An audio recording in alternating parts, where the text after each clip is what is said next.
welcome to Love Campus, where we share ideas, insights, and learn how to build quality relationships and the strong homes and the marriages. We are here for gospel transformation project, not just here to create content and share videos. No, we are here to share a testimony that it is possible to have quality relationships and the strong homes and the marriages.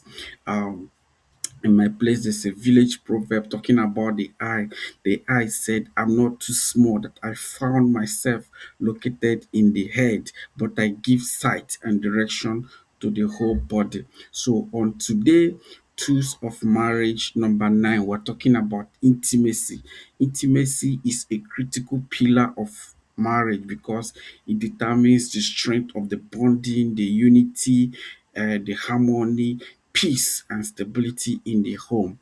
And intimacy has a lot to do with observing and adhering to and obeying God's ordained order, especially when it comes to spiritual leadership and the headship in marriage. Now, we discussed previously other tools of marriage. This tool has it does not work in isolation. It has a lot to do with the previous tools that we already discussed because this tool does not work in isolation. In mathematics, there's what is called variance. This tool is directly proportional. That is, it works with a lot of other tools. It directly proportional to the tool number one, which is love. So you have to love, to nourish and to cherish your loved one before you can really be intimate with them. You have to submit. There's a provision for proper submission, like we discussed on the hinges, covenant hinges of marriage, which is love and the submission. So there's a need for proper understanding and application of that tool number 2, which is submission. The next one is reverence. You cannot have intimacy without proper reverence, which is respect, regard, and honoring your spouse accordingly. And then number 6, which is tool number 6, you have to live and cleave properly to have good intimate relationship with your spouse. So these tools are very important and they work hand in hand with submission. The last tool that work with this tool number 9 is tool number 8 is communication. Communication, you have to communicate responsibly and respectfully in order to have quality and intimate relationship with your spouse.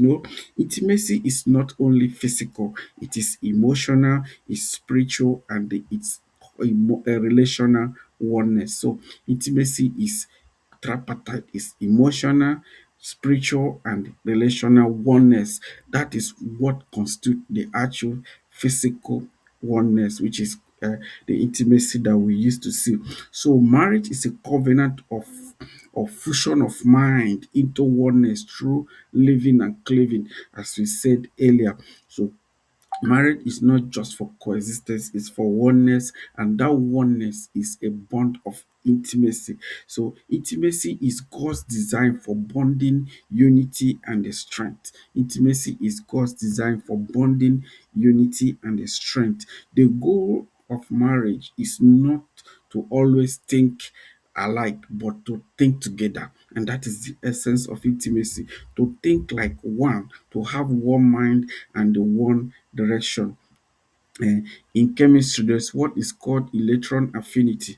Electron affinity is the tendency of an atom to attract and accept electrons, making it easier to form a stable bond.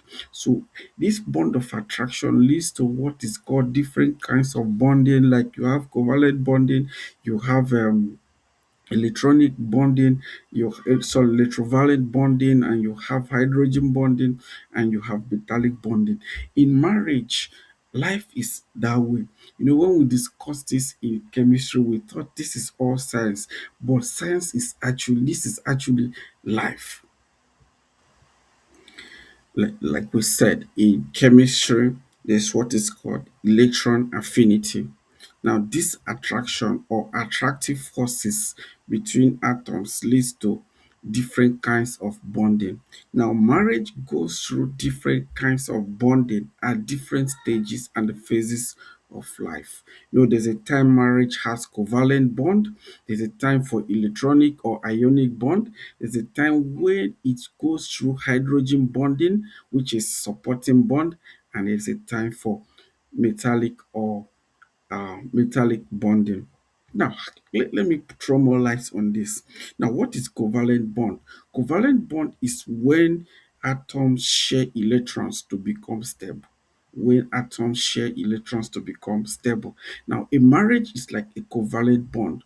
Both partners share love, they share burden, they share vision, emotions, responsibilities, and sacrifice until they become one strong unity.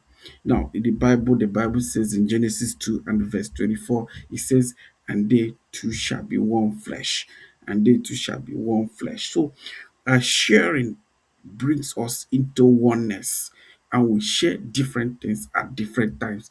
There's a time for electrovalent bonding or ionic bonding. Now, this time is when one atom donates electron to the other and the other receives, and they become bonded through charge attractions. One atom donating to the other and the two become one, strongly bonded because of this electronic attraction. Marriage has seasons where one partner must give more.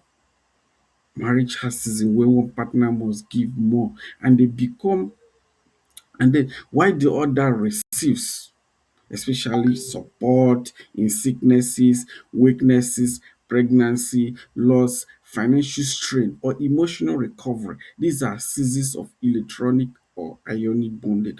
One atom, one spouse is the one donating and the other one is receiving. This is a season of electrovalent or ionic bonding. There's a time for hydrogen bonding where a spouse needs support from another spouse, meaning that the other one is not as strong as the other one.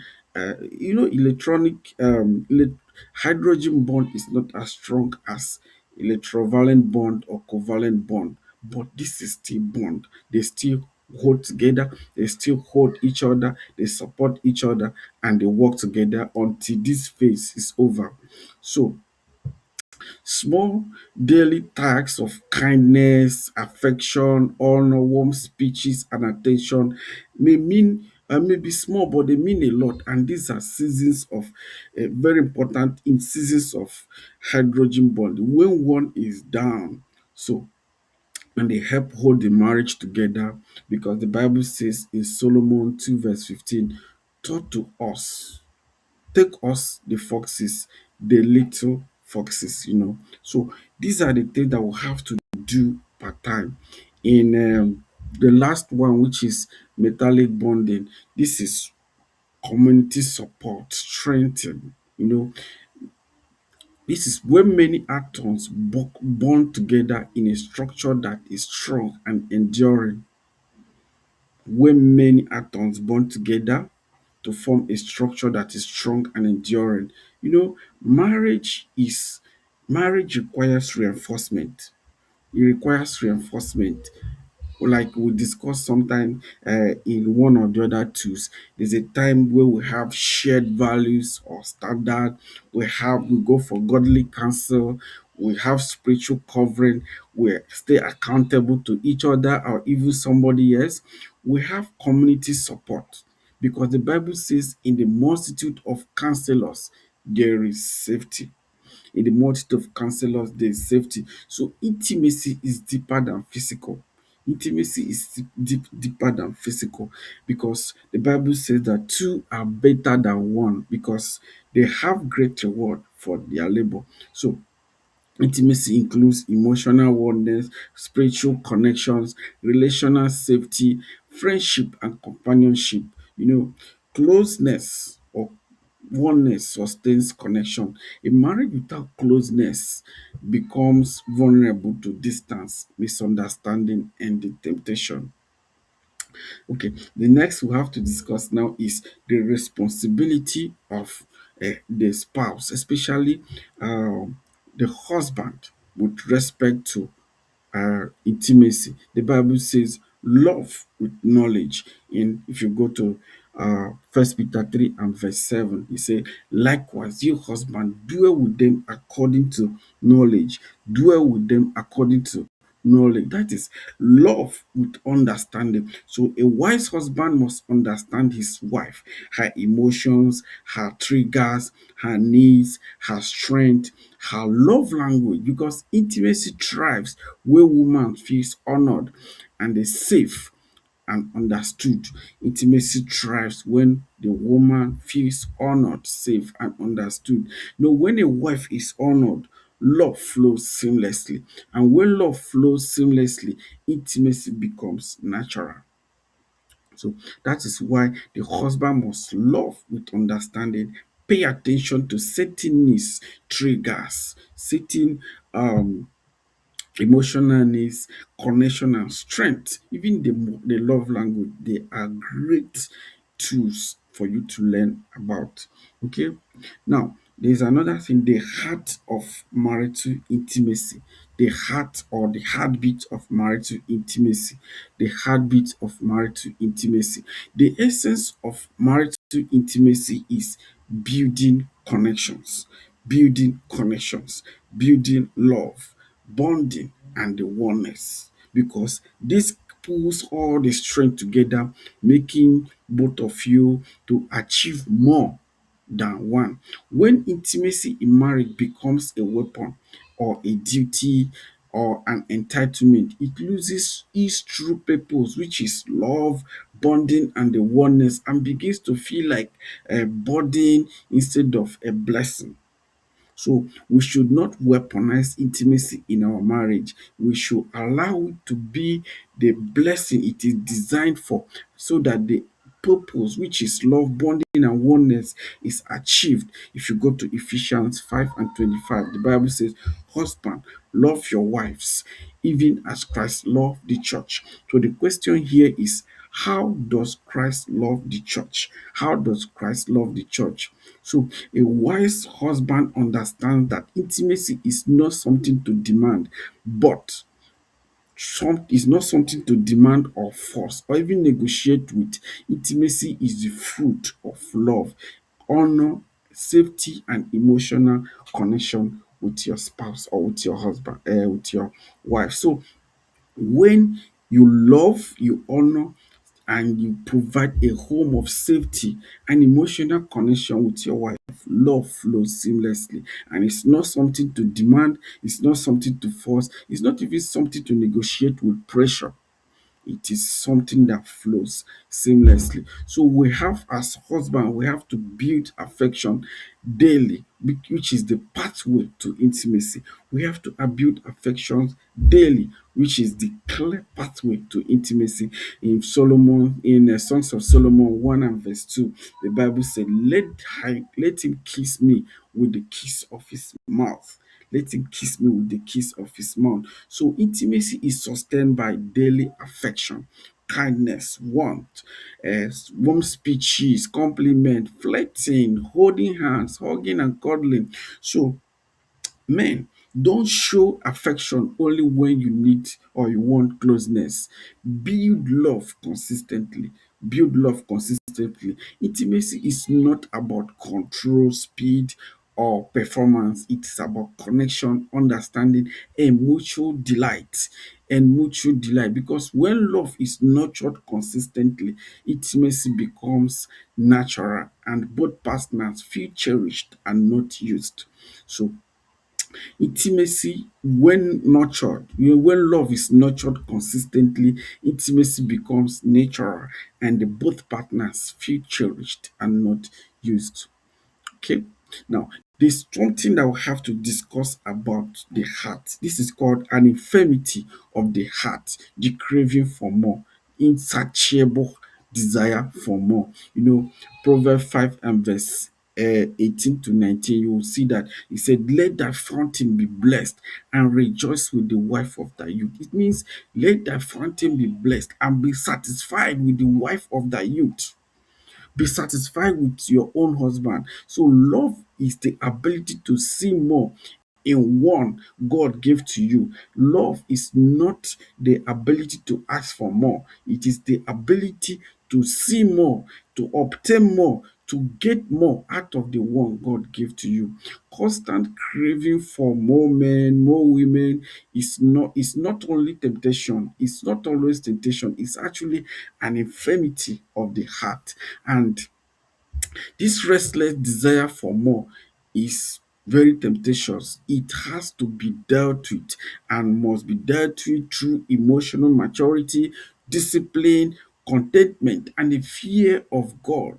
It has to be dealt with also by being intentional about our marriage, upholding spiritual leadership and communication in our marriages. This helps us deal with this heart intimacy. This is mostly for men. They say that skill and achievement does not replace the place of character, discipline, and the wisdom. The place of character, discipline, and wisdom can never be replaced by any form of skill and achievement. The next step that we have to discuss is sexual devotion. That is being set apart for one spouse. Sexual dedication, being set apart for our only spouse. Devotion is the decision to be emotionally and physically set apart for our spouse in mind, in heart, and in body.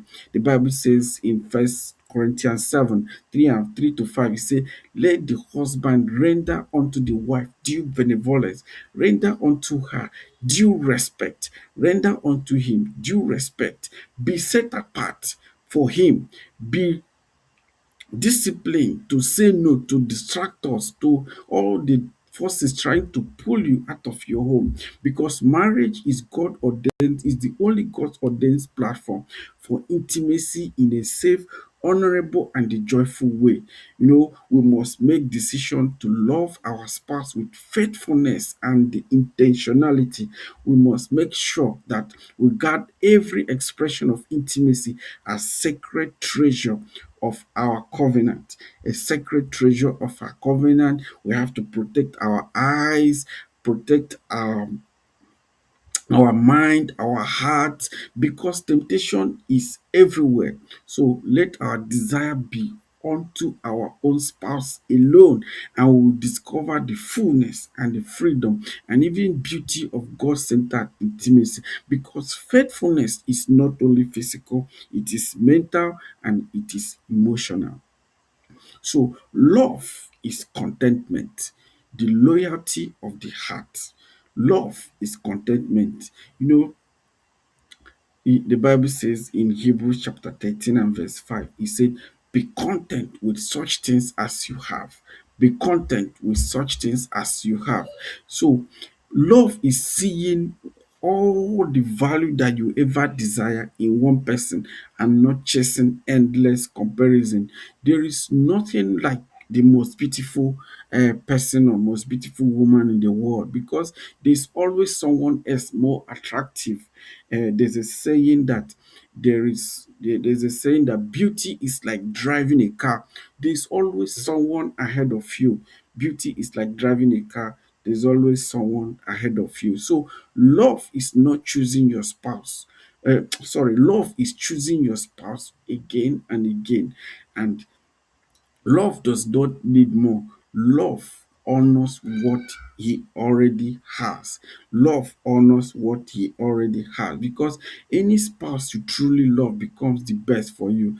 And because love trains your mind and your heart, to your eye and the mind to see more in the person you have. So when you truly love somebody, when you invest your love on somebody, especially your spouse, love trains your eyes and the mind to see more and the more value in the person you love. So, in summary, true attraction or true attractiveness begins from within and flows out or outwards, begins from within and flows outward. It's not only about looks, but the value, the energy, quality, and essence we carry into our marriage. So the Bible says in Colossians 3 and verse 14, and above all things, put on charity, put on love, which is the bond of perfectness. So above everything, we have to wear it as a hat, wear it as a garment, as a clothing, which is the bond of perfectness. I hope you have learned something. Please share your ideas, your insight, and a comment. Let me know what you have learned from this tool number 9, intimacy. And as you do that, I believe God will richly bless you and take your marriage to next level. Please remember to subscribe, like, and share with your good friends. And I'm waiting to be the first to share, to say congratulations. God bless.